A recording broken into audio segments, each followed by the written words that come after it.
I am a traveler.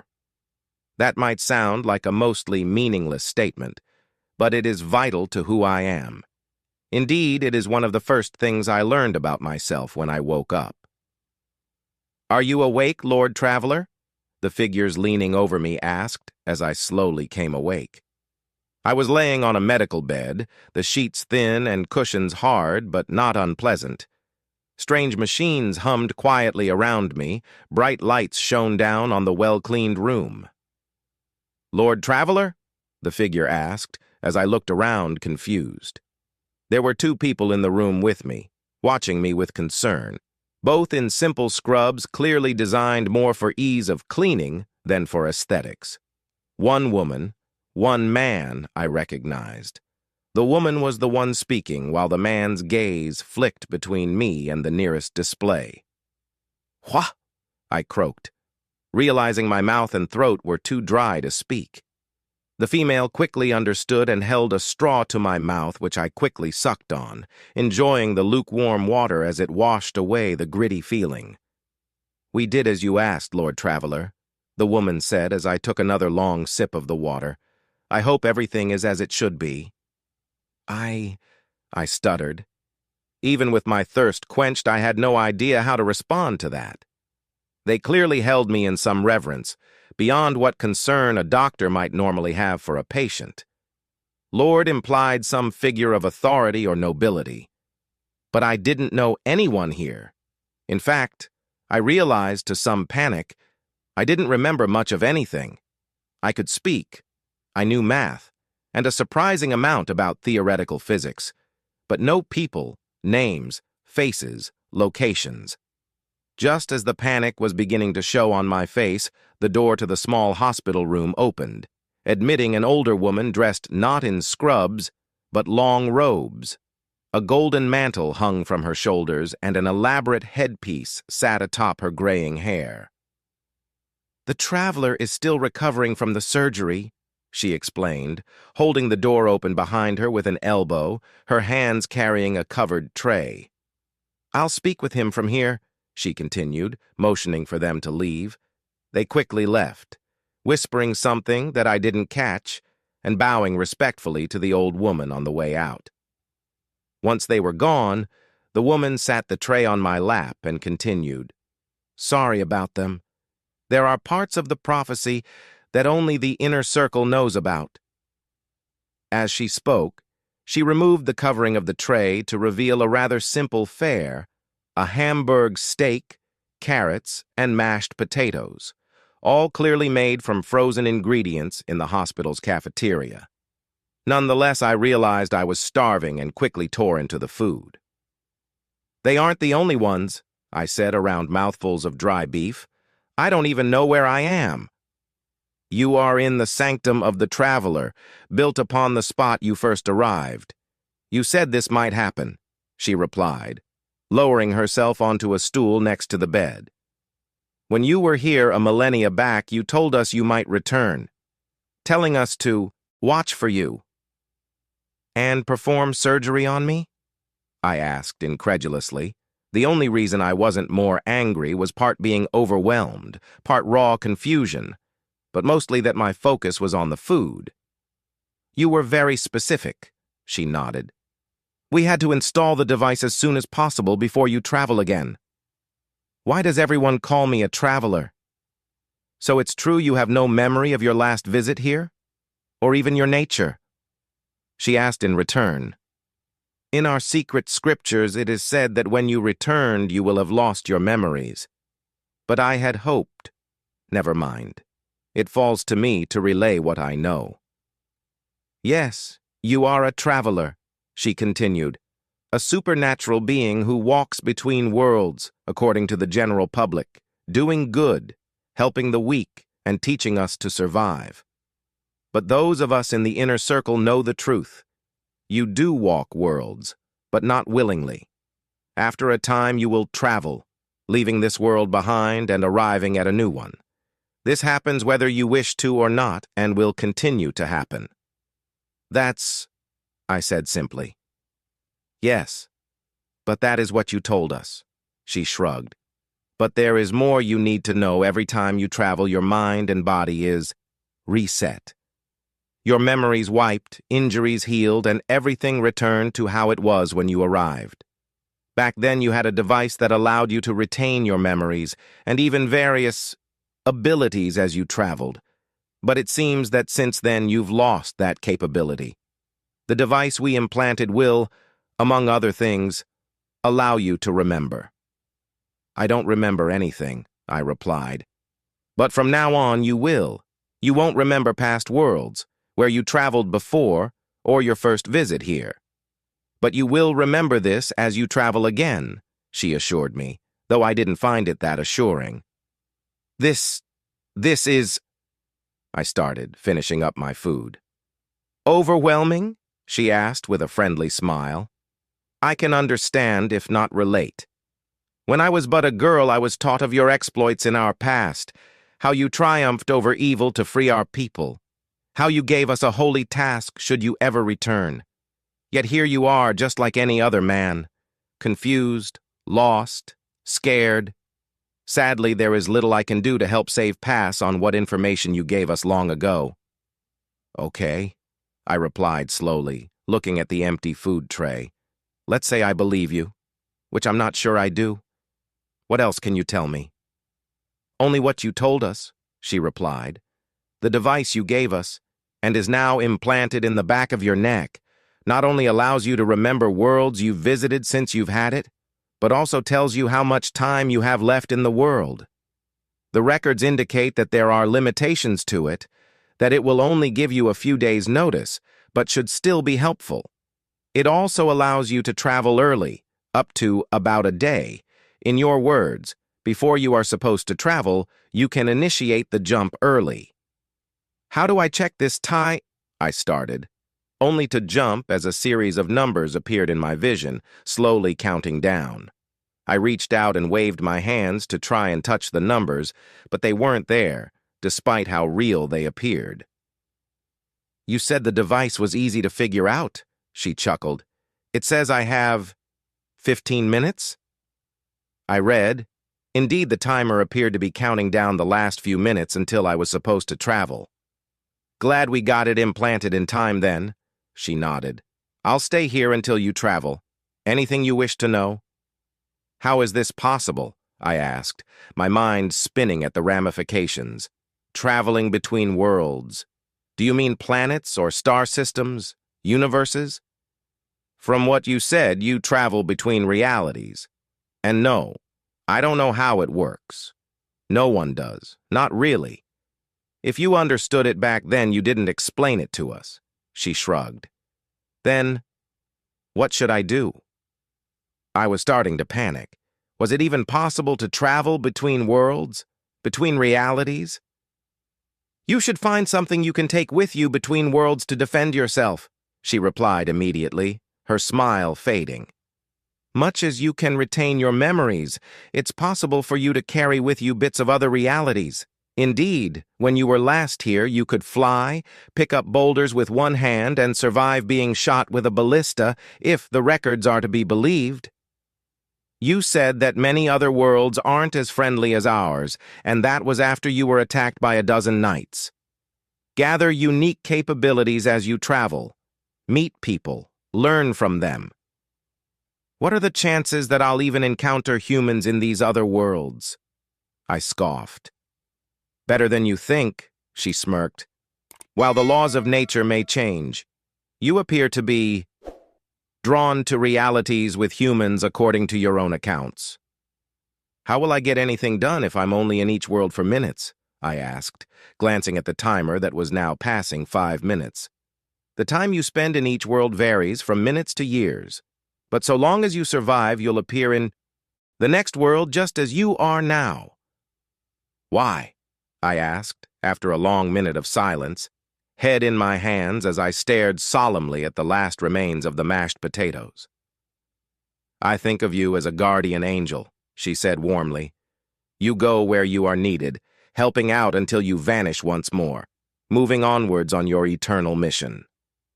I don't feel like any kind of angel, I despaired. What is an angel, but a man filled with a divine grace. This might seem a curse, but I believe in you.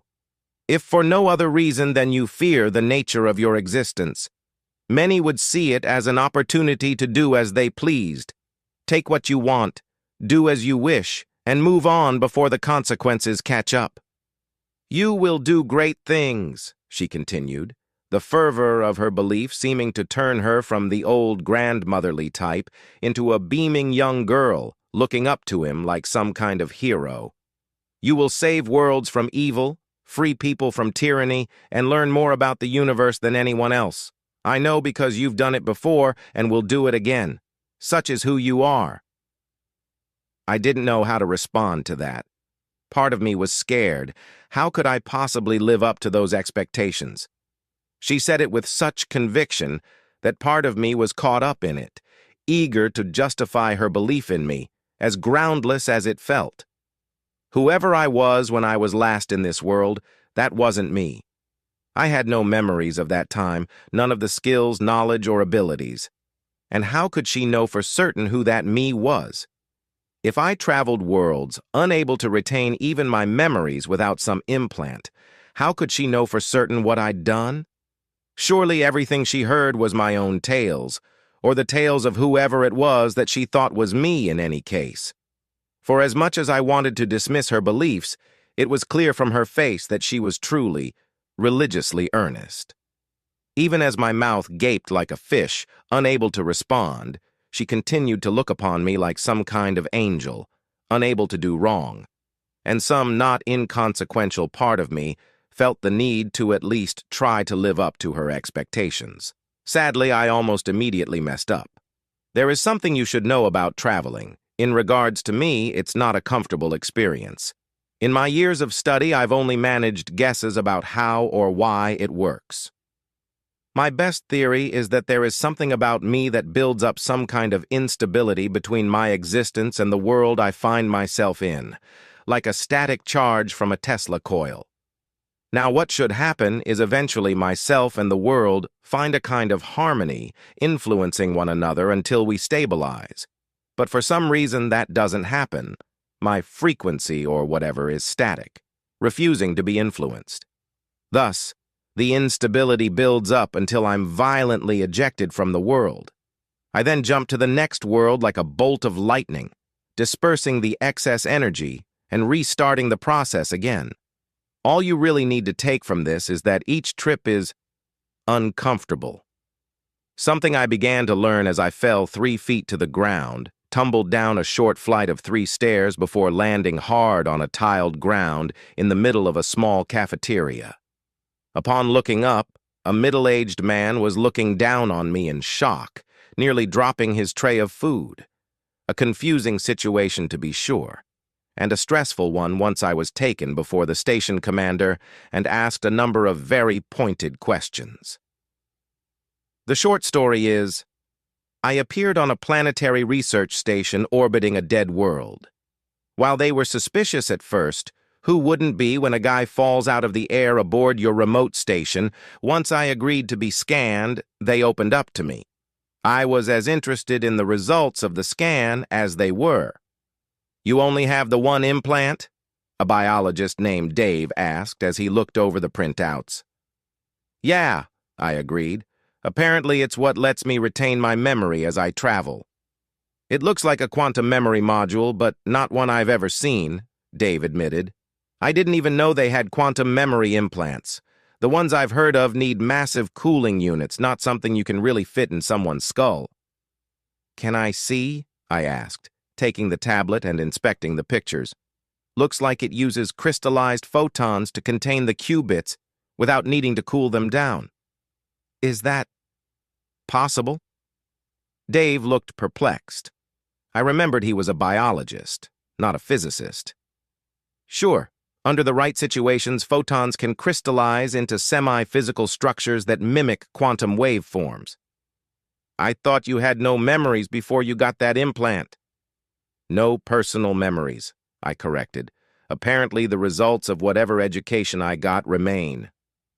Maybe you can help us with something, Dave said, motioning for me to follow. I handed the tablet back and trailed him out of the small office and down one of the many hallways in the station.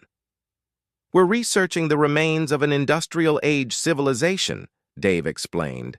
"What data we can find indicates they were threatened by some kind of parasite, which somehow resulted in the destruction of their culture. This was millions of years ago, mind, so we haven't been able to find any living specimens of the parasite, but we've found several partial fossils." "A parasite that can drive a species to extinction?" I shivered. "Sounds dangerous." "For an industrial civilization, sure, but I doubt it would be much for us," Dave assured. "Even so, we're taking all precautions. Even if we somehow found a living ancestor that was somehow able to infect us, it would still have to get through full biological containment." I was suddenly worried I'd arrived into some sci-fi horror flick, I said with a smirk. "This is a government-funded station. They don't like taking chances," the biologist replied with a similar smile.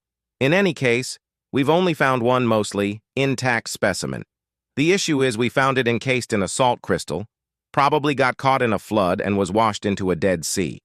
We can't figure out how to remove the salt without damaging the specimen." "And you can't just submerge it in water?" "First thing we thought of," Dave chuckled, "but we're afraid the water would damage the fossil." As we spoke, Dave walked into a viewing room overlooking something like a surgery ward.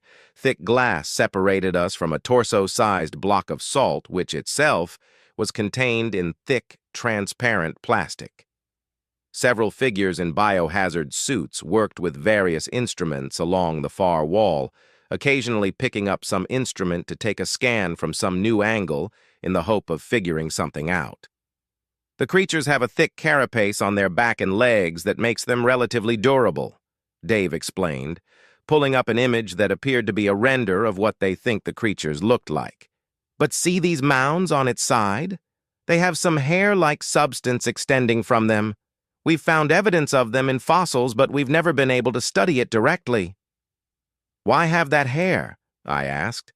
The creature looked like an oversized beetle with a segmented back and thick legs that could be folded into its chest, forming a solid carapace resembling the back. The only openings in the chitin were on the creature's sides, where fleshy mounds extended out with long hairs reaching nearly a foot out, as wide as the creature itself. "We think it was some kind of sensing organ," Dave said, turning the image till the front of the creature was visible, which was rather plain, with a pair of powerful-looking mandibles sticking out from under the edge of the carapace. But, I noted, there were no eyes. "Interesting," I commented, looking at the more detailed scans of the oversized salt crystal. It had apparently taken quite a bit of effort to simply get the entire chunk into orbit without falling apart. Even then, several cracks came uncomfortably close to the specimen. "You could try injecting a stabilizing agent," I said.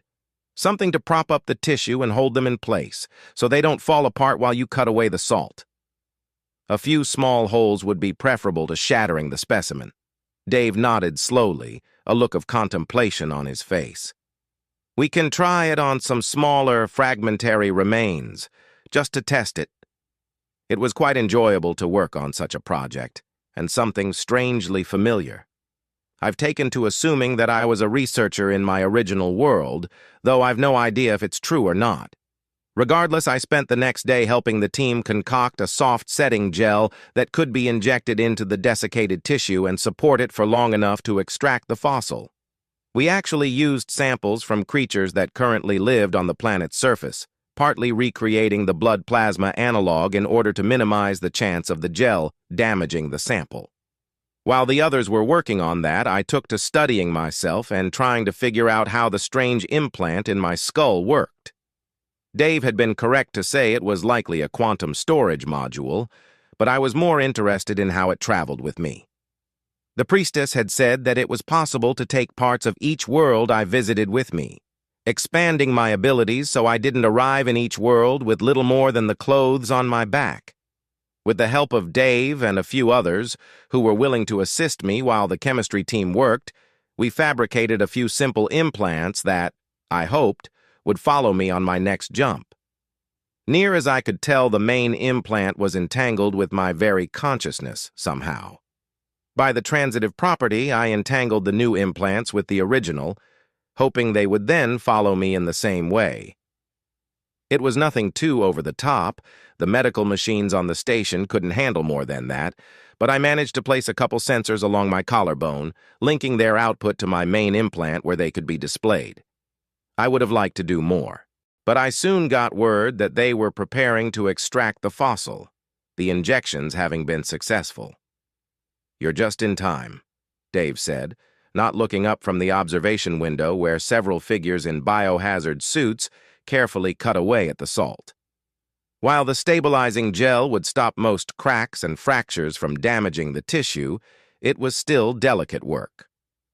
For several hours, various workers took their turns using high-speed drills that closely resembled dental equipment to slowly crave away the salt. And slowly the creature was revealed. It had died with its legs curled up under it, making it look like a large chitin-bound book, nearly 2 feet on the longest side and more than half that on the next. The most delicate work was around the strange fibrous tendrils around the fleshy bumps along the creature's side. It had taken time for the gel to propagate along the thin strands, which was the main reason that was chosen to make the agent chemically similar to blood plasma, but some small soft brushes and lots of time, and they were eventually freed of the salt prison. "Looks too big and hard to be a parasite," I commented as the suited figures carefully looked over the creature for any last traces of salt. "We assume this is the breeding stage in their life," Dave replied. "There are small channels in their mandibles that we think were used to inject eggs into their prey. There are a number of macroorganisms on the planet's surface to whom that wouldn't be more than a bug bite to us. Or rather, there were. The locals hunted them to extinction before reaching the industrial age, like humans did to mammoths on Earth, so these parasites made the jump from those large creatures to the sentient aliens, and were too good at it. I didn't know as much about the history of this world as Dave, so I didn't question it. But something about the bug made me uneasy. Large mandibles, 8 thick legs, the strange tendrils. It was as if the creature was designed to scare people. "Amazing," Dave said, interrupting my contemplation, pointing at the test results on the tendrils. "They're nerves of a sort, meaning they were far more sensitive than simple whiskers." "Does it even have the brain to handle that kind of information?" I asked. "The neural structure is simple but robust," the biologist replied. "Even with partly intact specimens, we were able to determine they had a very high neural plasticity, far beyond what would be expected in even a large insect. This is probably why. Would also make them hard to kill," I noted. "Take out one nerve clump and the others simply take up the slack." "A distributed neural system," Dave was excited, nearly bouncing on the spot as he looked over the scans that were much clearer without the salt. "What's that?" I asked, pointing at the tablet. "Looks like some active neurons." "Probably just the salt in the creature's body," Dave dismissed. "Salt is, by its nature, highly reactive and ionized. Wouldn't take much to trigger a few stray signals. If I ever meet whatever god or gods made these worlds I travel through, remind me to punch them. For it seems every time someone tempts fate, it goes poorly. I don't know why, but I've taken to blaming the fates. Hence my desire to sock them." We were interrupted by a scream from the containment room, quickly disrupting our discussion. One of the biologists had gone to remove a couple traces of salt on the creature's mandibles, and the mandibles had closed. Hard. Despite being encased in salt for hundreds of years, it was strong enough to cut clean through the biohazard suit and deep into the man's arm. It took both of the other 2 people in the containment room to pry the jaws open enough to extract the trapped limb. Dave and I watched closely as they pulled the bleeding man out of the room. Despite the surprise, it didn't seem the creature was moving more. "A stray signal from a salt ion triggered an instinctive reaction to bite down," Dave said, as if to explain away the situation. "Are any of the eggs viable?" I asked in a panic, suddenly remembering what he said about how the creature breeds. I doubt it, Dave replied, but his voice lacked the certainty I wanted. I'd been told my travels were attracted to important times and places. What if I was about to witness a new outbreak of the parasite? It had already driven one species to extinction. I couldn't let that happen again. If I had any power to stop it, I had to do so. So I ran from the room, leaving a stunned Dave in the observation room, and quickly found the injured scientist. A doctor was already looking over him with his own implants, augmented by some handheld scanners, while his friends, still in their biohazard suits, held him down on the stretcher. Partly to test my own new implants, I ran what scans I could. I didn't exactly have a full sensor suite, several passive scanners, LiDAR and short-ranged quantum scanners, but the few eggs I could pick, up from 5 feet, were all ruptured and dead from being encased in salt. The eggs were small, like grains of sand, but once I was able to locate them, I quickly relayed what to look for to the doctor. He was annoyed that I was butting in and ran a quick scan with his own, more powerful, sensors. A quick report that all the eggs were dead and a "please go away" were all the time he gave me. I sighed in relief and did as I was told. As I walked back to the observation room, I realized how foolish I was being. Hundreds of years encased in salt would kill almost anything. Dave was probably right. The salt ions triggered an instinctive reaction. That by itself was amazing, but hardly a cause for concern. Dave wasn't in the observation room when I returned. Instead, I heard some movement in the containment area. Dave had probably suited up to go check on the specimen. He had, but he wasn't inspecting the bug. He was on the ground, bleeding, a dark shape chewing at his neck. My blood ran cold as I realized the creature had, somehow, survived being encased for so long. The bite was merely the results of it waking up. It had woken and attacked Dave the moment he entered the room, catching the biologist off guard. The powerful mandibles had removed Dave's arm. While Dave fell to the ground in shock, the bug had angled his dismembered arm so the bleeding stump met up with one of the hairy mounds on its side. I watched as the tendrils worked their way into the flesh and made contact with the nervous system within the disembodied limb. Dave's own arm worked to hold him down as the creature chewed through the biohazard suit with its powerful mandibles. I took off at a run, once more, hoping I could save him. I ran into the locker room, filled with hazard suits, and passed them. Reaching the airlock, I pressed at the keypad to one side, but it needed a code. A code I didn't have. Furious, I turned all my limited sensors to the device, hoping to determine what the correct combination was. It was hopeless, but I was in a state of panic, unable to really think clearly. I froze in surprise as the other side of the airlock opened. Had the bug somehow accidentally opened it? Through the thick glass, I saw the bug thing scuttle in, dragging one of its legs behind it, apparently not completely untouched by the ravages of time. Dave's arm was affixed to one side of the creature, helping it along in a jerky motion as if the owner wasn't used to it.